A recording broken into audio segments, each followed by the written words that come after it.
तो राजस्थान में सियासी घमासान लगातार मचा हुआ है। आज उदयपुर का दौरा करेंगे पीएम मोदी। जनसभा को भी इस दौरान संबोधित करते हुए पीएम मोदी नजर आएंगे। उदयपुर की 8 विधानसभा सीटों को प्रधानमंत्री साधने के लिए उदयपुर पहुंच रहे हैं।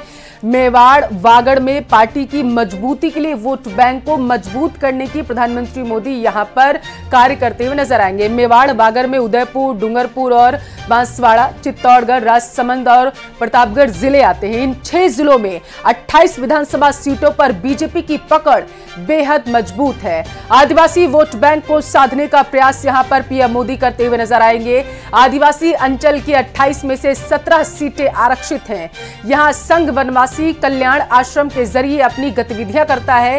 प्रधानमंत्री इससे पहले भी मानगढ़ धाम आ चुके हैं और उनकी नजर आदिवासी वोट बैंक पर इस बार रहेगी, क्योंकि राजस्थान के सियासी गलियारों में ये कहावत आम है कि अगर आदिवासी वोट बैंक को किसी ने साध लिया तो सत्ता उसी के पाले में चली जाती है। और शायद यही वजह है कि पीएम मोदी आज जब जनसभा को संबोधित करेंगे तो उनका सीधा टारगेट आदिवासी वोट बैंक होगा। उदयपुर सिटी, नाथद्वारा, ब्राह्मण और जैन वोटर्स का यहां पर प्रभाव है। जातीय समीकरण की अगर बात करें, चित्तौड़गढ़, वल्लभनगर पर राजपूतों का दबदबा है ये माना जाता है। मेवाड़ के ये जातीय समीकरण हम आपको बता रहे हैं, आप अपने टेलीविजन स्क्रीन पर देख सकते हैं कि किस तरीके से पीएम मोदी आज जब पहुंचेंगे उदयपुर तो क्या कुछ समीकरण वहां पर देखने को मिलेंगे जिन्हें पीएम मोदी साधते हुए नजर आएंगे। आदिवासियों को यहां पर साधने की कोशिश पीएम मोदी के द्वारा की जाएगी जब वो जनसभा को संबोधित करेंगे। पीएम मोदी का यह दौरा जो है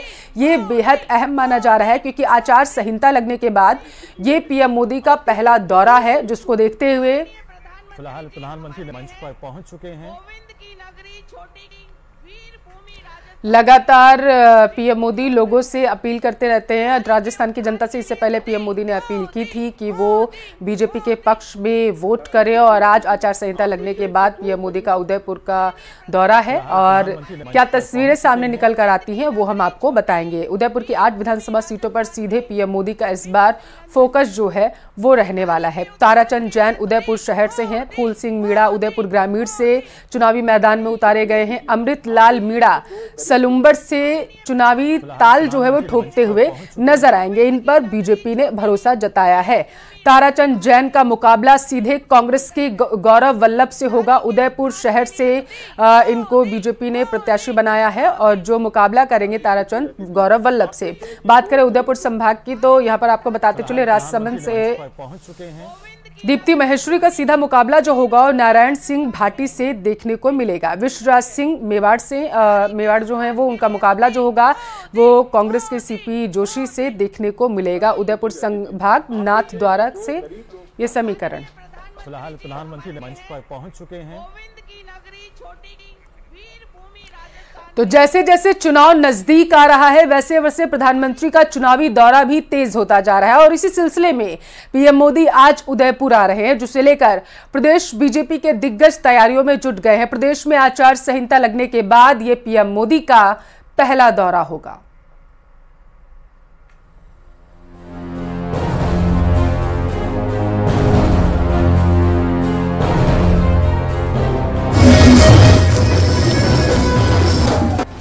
जोर पकड़ा चुनाव प्रचार।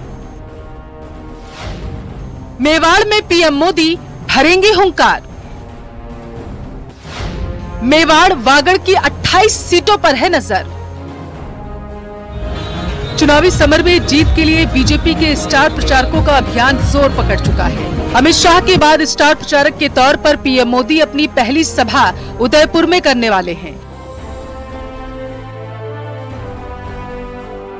इस सभा को ऐतिहासिक बनाने के लिए बीजेपी के दिग्गज दिलो जान से जुटे हुए हैं। पीएम मोदी की यह सभा उदयपुर शहर में होने वाली है।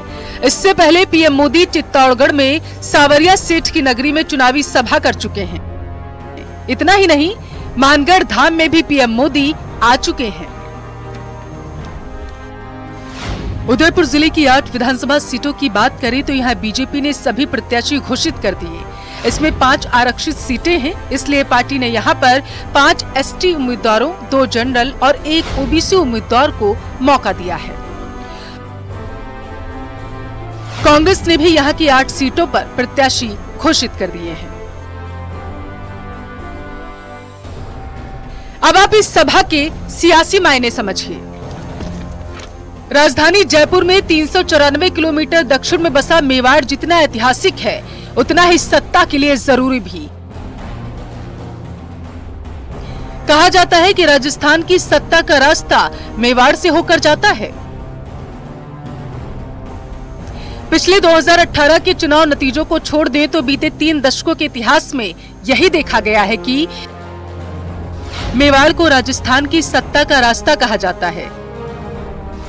मेवाड़ की ज्यादा सीटें जीतने वाली पार्टी ही प्रदेश पर राज करती है।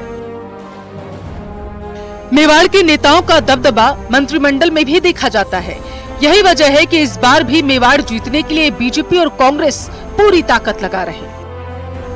वैसे तो 200 में से सिर्फ 28 विधानसभा सीटें ही मेवाड़ में पड़ती हैं, लेकिन इनका प्रभाव दूसरे सीटों पर भी देखने को मिलता है। यही कारण है कि मुख्यमंत्री अशोक गहलोत से लेकर कांग्रेस नेता राहुल गांधी और गृह मंत्री अमित शाह तक मेवाड़ में जनसभा कर चुके हैं। मेवाड़ की सियासत समझे तो यह मौजूदा समय में उदयपुर संभाग कहलाता है, जिसमें 5 जिले उदयपुर, राजसमंद, चित्तौड़गढ़, भीलवाड़ा और सलुम्बर आते हैं। जानकार बताते हैं कि संभाग और जिले बनाने की मांग तो बहुत पहले से होती रही है, लेकिन इसी साल ये घोषणा करके गहलोत सरकार ने लोगों के साथ साथ अपने लिए भी फायदा ले लिया। मेवाड़ के जाति समीकरण और प्रभाव। मेवाड़ में जाति समीकरण भी काफी मायने रखता है। मेवाड़ संभाग की ज्यादातर सीटों पर आदिवासी वोटर्स का प्रभाव है। एक तथ्य ये भी है कि मेवाड़ अलग अलग जातियों जैसे राजपूत, ब्राह्मण, जाट, माहेश्वरी, गुर्जर और अनुसूचित जातियों की मिलीजुली संख्या में बटा हुआ है। यहाँ जाट और गुर्जर ओबीसी में आते हैं और यही कारण है यहाँ की हर सीट पर एक जाति विशेष का प्रभाव देखने को मिलता है। उदाहरण के लिए उदयपुर सिटी और थानद्वार में ब्राह्मण और जैन वोटर्स का निर्णायक प्रभाव है। वहीं चित्तौड़गढ़ और वल्लभनगर में राजपूतों का दबदबा है। भीलवाड़ा में गुर्जर तो कुंभलगढ़ में माहेश्वरी समाज के प्रत्याशियों की अक्सर जीत होती देखी गई है। मेवाड़ के इतिहास के आंकड़े देखें तो पिछले चुनावों में मेवाड़ के नतीजे 2003 में परिसीमन से पहले 25 सीटों में से 18 बीजेपी और 5 कांग्रेस को मिली। सरकार बनी बीजेपी की। 2008 में कांग्रेस ने 19 और बीजेपी ने 7 सीटें जीती। सरकार बनी कांग्रेस की। 2013 में 28 सीटों में से बीजेपी ने 25, कांग्रेस ने 2 सीटें जीती। सरकार बनी बीजेपी की। 2018 के नतीजे कुछ अलग थे। तब बीजेपी ने 15 और कांग्रेस ने 10 सीटें जीती थी, लेकिन सरकार बनी कांग्रेस की। एक बार फिर सभी पार्टियां मेवाड़ को साधने में लगी हैं। हालांकि जनता के बीच गहलोत सरकार की पॉपुलर योजनाओं की जय जयकार है, लेकिन कांग्रेस की राह उतनी भी आसान नहीं। मेवाड़ के कई इलाकों में भी बिजली, पानी और स्वास्थ्य सुविधाओं को लेकर दिक्कतें हैं। बीजेपी की राह भी आसान नहीं होगी। मेवाड़ की कई सीटों पर बीजेपी के बागी ही उनके लिए सिरदर्द बने हुए हैं। प्रदेश अध्यक्ष सीपी जोशी के संसदीय क्षेत्र चित्तौड़गढ़ में ही 2 बार के विधायक रहे चंद्रभान सिंह आक्या निर्दलीय चुनाव लड़ रहे हैं। उदयपुर बांसवाड़ा संभाग में बीजेपी और कांग्रेस को 2 पार्टियां कड़ी टक्कर दे रही। चुनावी समर में भारत आदिवासी पार्टी और भारतीय ट्राइबल पार्टी की एंट्री से भी कांग्रेस और बीजेपी के लिए मुश्किलें पैदा होने की बात कही जा रही है। Bureau report, news 18 Rajasthan. तो जहां पीएम मोदी का उदयपुर में दौरा है, वहां पर बीजेपी की मजबूत पकड़ मानी जाती है और पीएम मोदी आदिवासी वोट बैंक को साधने आ रहे हैं।